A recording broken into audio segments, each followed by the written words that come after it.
Бир күнү Абдулла Туздан Харазымга кайтып жатканда ага сакчы башчыбыз шерик болду. Аларга ак жол каалап жөнөттүк. 2 айдан кийин кайра алар менен көрүштүк. Ошондо сакчы башчы болгон окуяларды минтип айтып берди.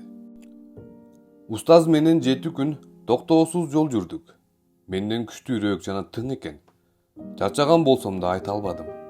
8-чи күнү бир өрөөндүн жанынан өтүп баштадык. Ошондо менден сурады. Сен башчылык кыласыңбы, же мен кылайынбы деди. Мен кызматчыңызмын, сиз башчы болуңуз деп урмат көрсөттүм. Анда сөзсүз мага баш ийесиң деди. Кийин жолго түштүк. Бешим намазын окуй турган убактай жүрдүк. Түнөгөнгө жай даярдап жатканыбызда бирден жамгыр төгө баштады.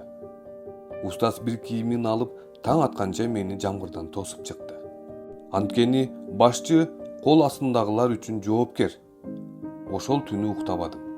Мындан көрө өлгөнүм жакшы эле деп ойлоп чыктым. Жамгыр токтоп, жолго чыгып жатканыбызда мындай деди.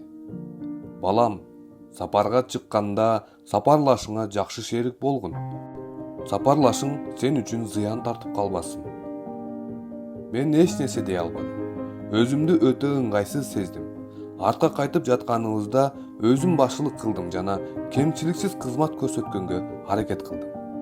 Бул тууралуу кербендегилерге досторума айтып беремин. Айтып берип жаткандарын мен кунт коюп угуп отурдум.